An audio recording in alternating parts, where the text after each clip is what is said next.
मध्य प्रदेश के सीहोर लिए चलते हैं, जहां मुख्यमंत्री डॉक्टर मोहन यादव पहुंचे हुए हैं और वहां पर संबोधित कर रहे, ग्राम विकास सम्मेलन में लोगों को संबोधित कर रहे हैं। बुधनी ने जिताया और भैया ने सरकार शानदार चलाई। जोरदार अभिनंदन, जोरदार स्वागत आप सबका। मां नर्मदा की कृपा, मां सलकनपुर वाली मैया की कृपा, महाकाल का आशीर्वाद किसी भी व्यक्ति के जीवन में इससे बड़ा मौका कहां आएगा उस विधानसभा के हमारे सूरवीर बहादुरों के लिए। और एक बार यशस्वी प्रधानमंत्री का जोरदार अभिनंदन कर दो श्रीमान नरेंद्र मोदी जी का, जिनके नेतृत्व में दुनिया का सबसे बड़ा लोकतंत्र आज गौरवान्वित हो रहा है और विकास के एक एक संकल्प से पूरा देश, पूरे दुनिया में माननीय मोदी जी का एक अलग सम्मान दिखता है, अलग एहसास होता है। और आज ही हरियाणा और चुनाव के रिजल्ट आए हैं, जोरदार ताली बजाओ ये हमारे विकास के कारवां के लिए।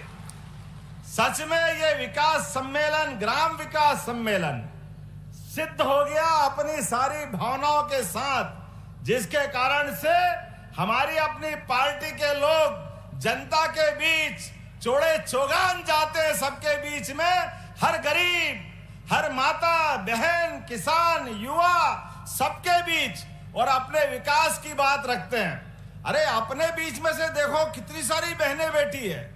आप सबको भी प्रणाम करता हूं, नवरात्रि है मैया बहनें, आपको भी आपका आशीर्वाद आपने सरकार को दिया है।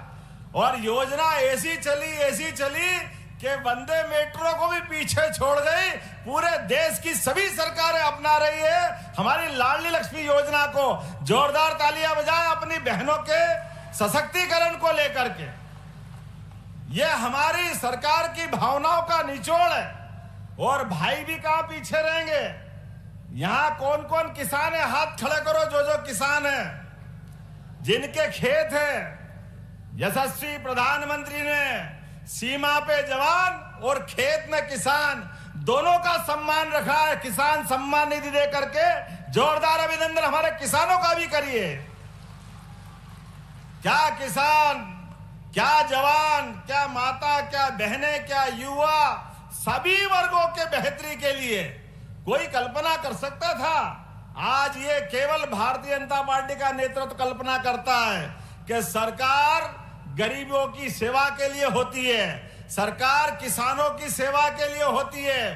किसानों के साथ साथ बहन बेटी के चरण आशीर्वाद लेकर के हमारी सरकार अपना मार्ग प्रशस्त करती है। इसलिए मुझे इस बात की प्रसन्नता है। बोलने के लिए तो बहुत कुछ है, लेकिन समय की सीमा है। लेकिन आज भी जब इस मंच से कार्यक्रम हो रहा है तो गरीब के, किसान के भले के एक के बाद एक नए कीर्तिमान बन रहे हैं। आप पूरे गांव में जिनके प्रधानमंत्री आवास से छूट गए नाम, आप सर्वे कराना।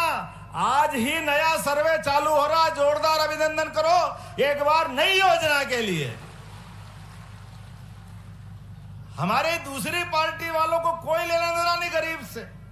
किसी का मकान बने नहीं बने कोई मतलब नहीं, वो अपनी दुकान चलाना जानते हैं। इसीलिए भैया जमीन पे कम रहते हैं, हवा में ज्यादा चलते हैं। ये इसलिए पप्पू तीसरी बार भी फेल हो गया, ये रिकॉर्ड अपने सामने आया है। बहुत बोलता है, पता नहीं क्या क्या बोलता है। खेत में कभी गया नहीं, गरीब के घर में झांका नहीं, झूठ की दुकान प्रेम से रोज परोसता है। कहां गई जलेबी ने, कहां गया चक्कर, पता ही नहीं चल रहा, हो गया घन चक्कर। जिसके जैसे सोच, जिसके जैसे अपनी मालवी भाषा में बोलते, जिसके जैसे मांझने हो उसके हाल भी वही होने वाले रहते, उसको कोई बचा नहीं सकता। और वो तो ऐसी फूटी नाव में बैठे हैं कि जो नाव अपने मार्ग को तय करने के पहले ही नर्मदा मैया की कृपा से थोड़ी बहुत बच रही है। लेकिन नर्मदा भी कब तक बचाए, मां कह रही भैया छेद तो बंद कर ले। ये जो हल्की सोच है पूरे देश को बेवकूफ बनाने की, गरीबों के अपमान करने की, देश के सबसे बड़े चुने हुए पद पे बैठे हुए प्रधानमंत्री का और किसी भी व्यक्ति का अपमान करने का रिकॉर्ड अगर कोई वर्ल्ड रिकॉर्ड में देखेगा तो वो राहुल गांधी के नाम पे मिलेगा। ये बड़े दुर्भाग्य के साथ कहना पड़ेगा। एक ऐसा व्यक्ति जो किसी को भी कुछ बोल दे और उनको छूट है, कोई उनको रोकने वाला नहीं, कोई उनको टोकने वाला नहीं। ऐसी कांग्रेस और ऐसी कांग्रेस पार्टी जो अपने प्रधानमंत्री के कैबिनेट के निर्णय को सबके बीच कागज फाड़ करके चिंदे उड़ा के फेंक दे, ये है कांग्रेस का चरित्र। और अब हमारे यशस्वी प्रधानमंत्री के नेतृत्व में देश में सरकार चल रही है। उनके समय पाकिस्तान के लोग आकर के अपने देश के सैनिकों के सर काट के ले जाते थे, कोई बचाने वाला नहीं था। सैनिक अपने घर से जाकर के देश सेवा करना चाहता था, लेकिन ये अपमान कराते थे। सैनिकों की लाश को, सैनिकों के सर को फुटबॉल समझ के खेलते थे। और आप करके देखे, उनके बाप ने दूध पिलाया। तो ये है नरेंद्र मोदी की सरकार। आप बोली फेंको या गोला फेंकेगा, मालूम पड़ जाएगा नरेंद्र मोदी किसको कहते हैं। इसलिए पूरा देश आज यशस्वी प्रधानमंत्री के पीछे चल रहा है। मुझे इस बात की प्रसन्नता है, हमारे बीच यशस्वी कृषि मंत्री जब से बने, एमएसपी पे सोयाबीन जोरदार ताली बजा, कभी सोच नहीं सकते थे। 130 प्रकार की सभी फसलों के लिए और आगे बढ़ते हुए जो जो हो सकता है, आज भी यही 6 प्रकार की खाद्य प्रसंस्करण की अलग अलग इकाइयों का लोकार्पण। और देखिए, आपको सीधी तस्वीरें दिखा रहे थे सीहोर से, जहां ग्राम विकास सम्मेलन में पहुंचे हुए सीएम डॉक्टर मोहन यादव और उनके साथ केंद्रीय मंत्री शिवराज सिंह चौहान भी। और यहां पर उन्होंने कांग्रेस और राहुल गांधी पर जोरदार निशाना साधा है।